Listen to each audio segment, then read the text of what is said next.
tous. Donc, nous sommes de retour pour la deuxième partie de notre débat, cinquième débat de l'ANEM sur le thème Quel avenir pour l'éducation au Niger. Alors, donc, j'aimerais justement poser la première question à l'ingénieur Raymond. En fait, qu'est-ce que vous pensez du système de contrat? Donc, le système de contrat que l'on connaît depuis des années au Niger, qui consiste donc à recruter les enseignants sans passer par l'école normale. Et qu'est-ce que vous pensez en fait de ce système-là? Merci, Dr. Suleiman, d'avoir posé cette question. Et c'est vrai qu'à partir à un certain moment, il y a des contractuels qui ont été recrutés. Donc, c'est vrai qu'à partir d'un moment donné, il y a des contractuels qui ont été recrutés. Ça, c'est pour compenser donc le manque des enseignants dans le système, c'est vrai. Mais la manière de les recruter et qui recruter, c'est ça le plus grand problème. Les enseignants qui ne sont pas été formés donc pour leur pédagogie, c'est déjà un problème. Et vous voyez, j'ai eu à voir certains chiffres qu'il y a des milliers des contractuels sans diplôme pédagogique. Donc, sans aucune évaluation pédagogique, on ne sait pas, on te recrute, on ne sait pas ce que tu vas partir mettre dans la tête de l'enfant. Donc ça, c'est un vrai problème. Et sûr et certain que ça, c'est un problème c'est l'un des piliers, dirais-je, qui appuie donc ce manque de niveau qu'on constate aujourd'hui. Donc là, c'est vraiment un problème. Je pense que ça ne devrait pas se passer ainsi. Donc tout contractuel qui doit être recruté, s'il faut recruter des contractuels, il faut donc qu'il passe par un processus. Donc, il faut les enseigner la pédagogie et d'enseignement, donc tout ça, pour qu'ils puissent apporter un plus à l'éducation du pays. Alors, parmi ces enseignants contractuels, justement, il y en a qui vont passer des formations.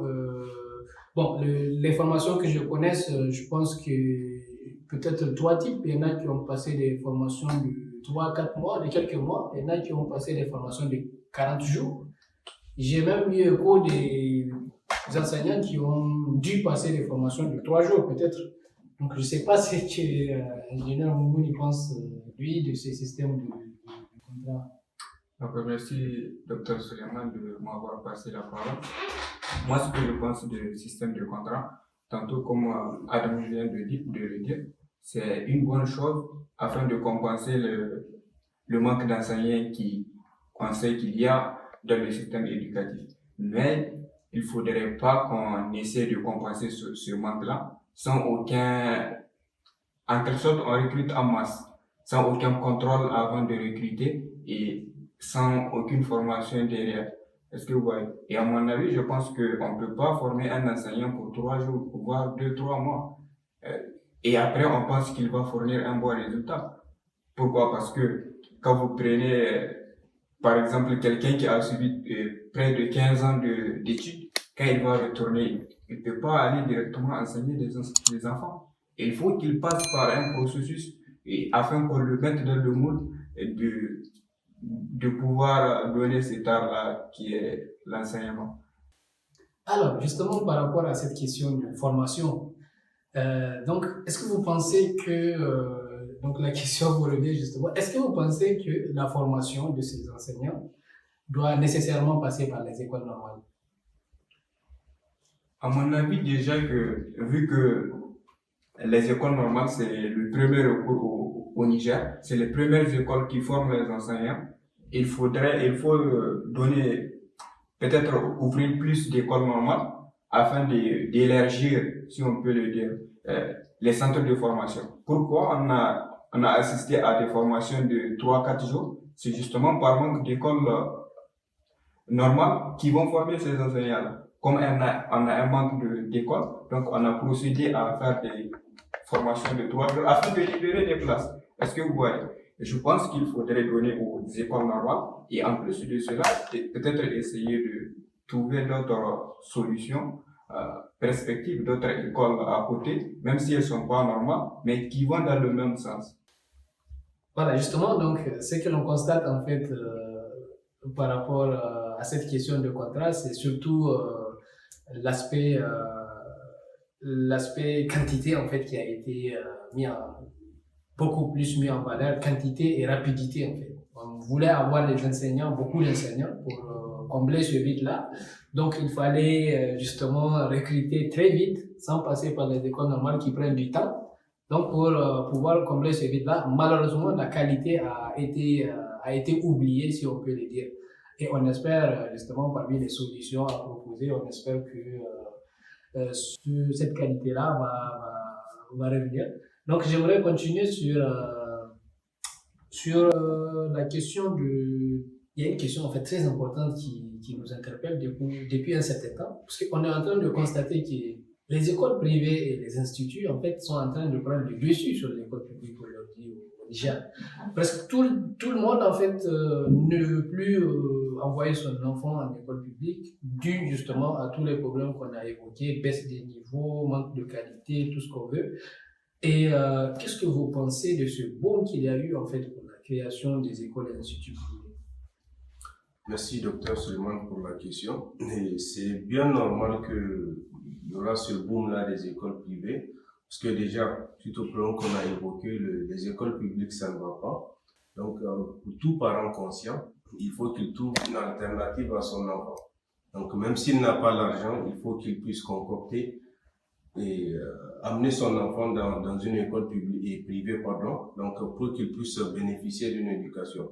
Mais le problème en est que même ces écoles privées-là, ils ne fournissent pas une éducation de bonne qualité. Donc, la plupart, les enseignants, ce ne sont pas des bons enseignants. Déjà, la plupart des enseignants qui enseignent dans les écoles privées ne sont pas passés par les écoles normales. Donc, tu viens, un jeune étudiant, tu cherches de l'argent, tu signes un contrat avec une école privée, tu commences à donner des cours. Et aussi, eux, ce sont des entrepreneurs ou disons des commerçants. Ils constatent qu'il y a un problème dans une société, l'école publique ça ne va pas, donc qu'est-ce qu'il faut faire? Il faut créer des écoles. C'est un commerce pour eux. Donc il faut créer des écoles. Ils font de la publicité. Les parents d'élèves vont inscrire leurs enfants dans ces écoles-là. Et là, je donne un exemple. Je ne vais pas citer le nom de l'école. Il y a une école qui a été créée en 2011 à Niamey. Donc là, ces arguments de marketing, c'est quoi? Ils utilisent les mêmes professeurs, c'est ce qu'ils disent, qu'une école publique qui est reconnue par l'État, que c'est une école vraiment qui forme des bons élèves. Donc eux, ils disent qu'ils utilisent les mêmes professeurs. Donc toi, ton enfant, tu sais que ton enfant, il n'est pas capable d'aller dans cette école. L'école publique, là où ton enfant peut aller, c'est pas bon, donc tu es obligé de l'amener dans cette école. Parce qu'il y a les bons, tu vas voir qu'au finish, de ses enseignants. Exactement. Mais c'est pas vrai au fond.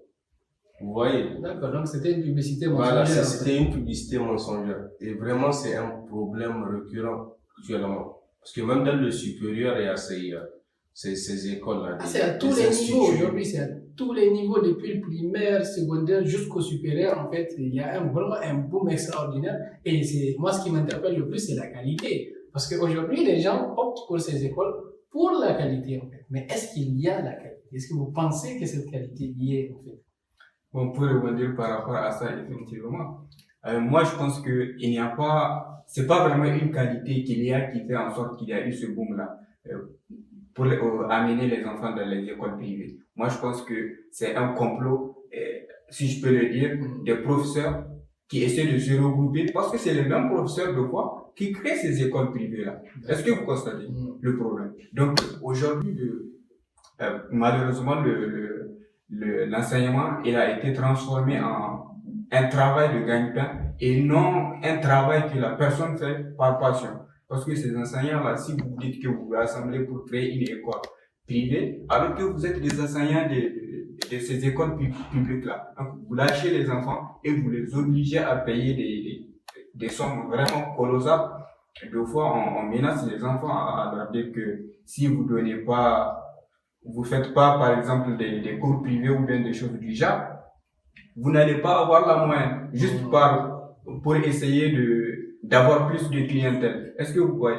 Moi, je pense que la manière de faire le marketing, comme Adam l'a évoqué, leur marketing, ils doivent essayer de voir et essayer, peut-être, l'État doit mettre certaines restrictions pour l'ouverture de ces écoles-là. Parce que c'est pas n'importe qui peut se lever et dire qu'il va créer son école publique, parce que son école privée, autant pour moi, parce que l'État doit revenir à cette école publique-là, parce que pour nos grands frères, nos aînés, cette école publique-là, elle était de valeur. Aujourd'hui, la création de ces écoles privées-là, malheureusement, c'est eux qui ont dégradé cette école publique. En plus de cela, viennent les autres problèmes de grève et tout qui ont dégradé ce système-là au niveau des écoles publiques. Alors, vous avez soulevé un point très intéressant, en fait, c'est celui de la valeur, en fait, de la valeur de l'école publique et de la valeur de l'enseignant. Donc aujourd'hui, je sais pas, j'ai envie de vous poser cette question. Qu'est-ce que vous proposez, en fait, par rapport à tous les problèmes qu'on a évoqués, toutes les conséquences, comme solution, en fait? Qu'est-ce qu'il faut maintenant pour rehausser le niveau de l'éducation au Niger et comment y arriver? Est-ce qu'il est possible de sauver encore cette éducation? Je pense que c'est possible, comme tout problème, c'est possible de le résoudre. Et comme je l'ai souligné au tout début du débat, il faut qu'on regarde clair nos réalités. On sait que ce système éducatif il n'est pas adapté à nos besoins. Donc, moi, je dis que pour changer ce problème, il faut changer le système. Donc, on part dans le monde, on prend ce qui marche. On a vu hier, on était dans le même rang que la Chine. Actuellement, la Chine, elle est loin devant nous. Donc, et qu'est-ce qui est à la base de leur évolution? Donc, c'est l'éducation. Pourquoi ne pas prendre leur système? Je sais pas moi, faire une étude, voir ce qu'on a besoin, l'adapter à nos besoins. Ça, c'est un premier problème que je cite, côté système.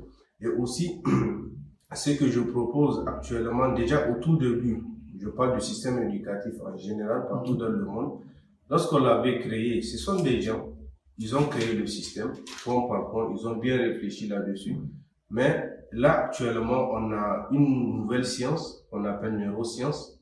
C'est pas une neuroscience cognitive qui montre comment le cerveau humain acquiert de la connaissance. Et donc, avec les résultats de cette science-là, beaucoup des systèmes ont compris que, au tout début, ils n'ont pas donc à utiliser les bonnes stratégies. Donc, il faut des stratégies adaptées à l'enfant, surtout, pour qu'il puisse apprendre de la connaissance. Parce que là, on a compris comment le cerveau acquiert de la connaissance.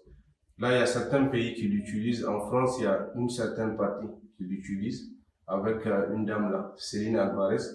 Et donc, pourquoi le Niger ne va pas essayer d'utiliser ce système-là, voir ce que ça peut donner? Parce qu'on est dans une urgence là, actuellement. On n'a pas le temps de dire qu'on va utiliser un système qu'on sait qui ne marche pas pour faire de la politique. Il faut comprendre ce qui marche pour faire avancer le pays.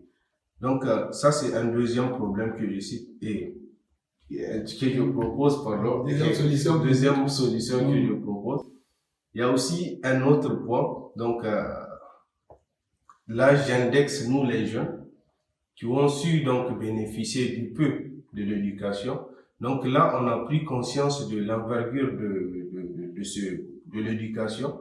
Donc c'est à nous aussi de faire quelque chose au pays. On a nos petits frères, on a nos amis qui n'ont peut-être pas bénéficié de la même chose que nous. Donc c'est de se réunir, proposer quelque chose qui va avancer le pays. C'est d'ailleurs pour ça que je salue donc l'initiative de mon collègue ingénieur Moumouni et Kausen Education qui ils font pas mal de projets au Niger et je salue vraiment ça. Et vraiment c'est ce que nous devrons faire pour que les choses puissent avancer pour sauver donc le système éducatif nigérien. Donc voilà. Je remercie énormément l'ingénieur Adamou pour cette intervention très pertinente. En effet, la question c'est aujourd'hui en fait. Donc ce système, il a fait son temps. Effectivement, il a répondu par le passé au moment présent. Mais aujourd'hui, on le constate. En fait, c'est une réalité comme ce qu'on vient de débattre. Il ne répond plus aux attentes. Donc effectivement, il faut voir sur les nouvelles avancées, changer de manière, de stratégie, de stimuler en fait. Plus attirer les enfants, plus aller vers la qualité par rapport à la pédagogie.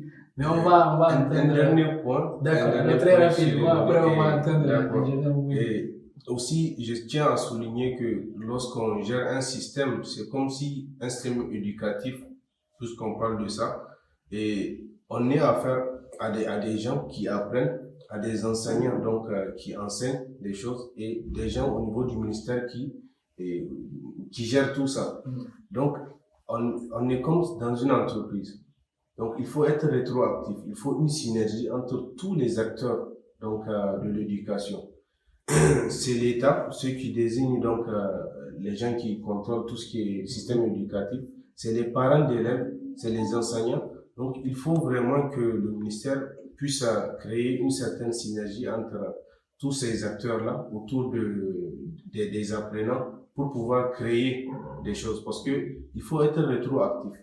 Il faut savoir qu'est-ce que l'enfant a besoin pour pouvoir donc proposer quelque chose de bon. Et s'il n'y a pas une synergie entre ces acteurs-là, ils ne peuvent pas vous proposer quelque chose qui est bon. Donc voilà. Alors, ingénieur Moumine, qu'est-ce que vous avez à nous proposer justement par rapport côté solution pour sauver, si on peut l'aider, l'éducation en Niger? Je rejoins en fait mon collègue Adamou. Je pense qu'il a donné vraiment des points qui sont très importants dans le but de résoudre ces problèmes-là. En fait, le souci, il a évoqué, moi je vois le problème de la même manière. Le dernier point surtout est l'avant-dernier, c'est-à-dire que essayer d'avoir une synergie entre les différents acteurs, parce que le problème de l'éducation nigérienne aujourd'hui, on est là en train de chercher à indexer X ou Y pour trouver des solutions. Moi, je pense que on sait qu'il y a déjà le problème, il est là. On doit trouver des solutions. Et on a évoqué précédemment les différentes parties qui interviennent. Donc, chaque partie doit essayer d'apporter des solutions à son niveau afin de trouver une solution globale. Et elle n'est pas impossible. Malheureusement, chez nous, on pense que c'est l'État qui doit tout faire et c'est impossible, nous, en tant que jeunes, d'apporter quelque chose dans le but d'améliorer cette éducation-là. J'ai dit non, nous, on peut aussi apporter quelque chose dans le but d'améliorer cette éducation-là. En ce sens, par exemple, j'invite les jeunes à prendre en main leur éducation, c'est-à-dire qu'ils doivent donner le meilleur d'eux-mêmes pour essayer vraiment de prendre, comme on le dit, relever la barre si haute, si on peut le dire. En quoi faisant? En prenant des initiatives de création des ateliers, comme exemple des ateliers de formation. Il faut qu'on suscite de l'intérêt au niveau des jeunes depuis leur bas âge. Des ateliers, peu importe, dans la formation, on peut donner des formations en couture, en tout. De là, on peut détecter quel est l'intérêt en fait de l'enfant. L'enfant, il est intéressé par quoi? Pourquoi on voit aussi dans le monde les enfants dès leur bas âge, ils savent déjà ce qu'ils veulent faire. Et nous, chez nous, au Niger, je vous jure, même après le bac, la personne, elle ne sait pas ce qu'elle va faire. Ah, c'est sûr, hein, on est tous passés par là. Donc, voilà. Cela, pour qu'on puisse trouver des solutions à ça, je pense qu'il faudrait susciter cet intérêt-là de l'enfant depuis son plus bas âge. Et de là, on peut détecter quel est l'intérêt de l'enfant. Essayer de proposer aussi un autre point, des formations groupées selon l'intérêt des enfants. Parce que un enseignant, il est qualifié d'un tel domaine, il va venir, il va grouper tous les enfants. Alors que les enfants n'assimilent pas les informations de la même manière. Tu essaies de leur donner une information comme ça, et tous pour qu'ils assimilent ça de la même manière. Non, je dis que ça va pas marcher comme ça. Et le système, il faut le voir, peut-être essayer de proposer des formations groupées selon l'intérêt des enfants. Là, on essaie de décarter tel groupe, ils sont intéressés par telle chose, et on l'informe pour ça. Et au niveau de l'État, ils doivent assurer cette coordination-là pour essayer de proposer ce genre de formation et bien évidemment trouver des gens qualifiés pour assurer ces formations-là. Est-ce que vous voyez? Merci beaucoup. Merci à l'ingénieur Moumouni. Donc, effectivement, vous avez évoqué une certaine spécialisation en fait de l'enseignement. Donc, essayez de mettre l'accent sur ça. Et c'est intéressant. Nous espérons. Donc, nous lançons un appel, comme d'habitude, à toutes les parties concernées, les enseignants, les parents d'élèves, l'État lui-même.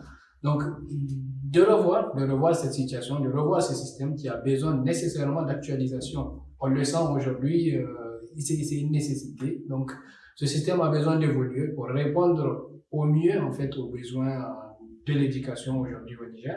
Et par rapport à l'entrepreneuriat des jeunes, donc, on ne va pas oublier justement l'initiative de l'association Kausen Éducation, n'est-ce pas, pour ingénieur Moumouni. Donc, c'est une association pour les jeunes, justement, que les jeunes eux-mêmes ont initié, ils ont mis en place. Vous pouvez jeter un coup d'œil, on va vous laisser un lien dans la description. C'est très intéressant ce qu'ils font comme travail pour l'éducation au Niger. Donc, nous invitons les jeunes à s'investir beaucoup plus dans ce genre d'initiatives parce que ce n'est pas qu'un travail de l'État ou des parents d'élèves ou d'enseignants. Nous sommes tous des parties prenantes. L'éducation nous concerne de très près. Aujourd'hui, on a des petits frères. Demain, ce sont nos enfants, en fait, qui seront éduqués. Donc, on doit tous intervenir main dans la main pour améliorer justement cette... Voilà, et puis nous tenons à vous dire, donc tous ensemble, prenons notre éducation en main, que Dieu bénisse le Niger.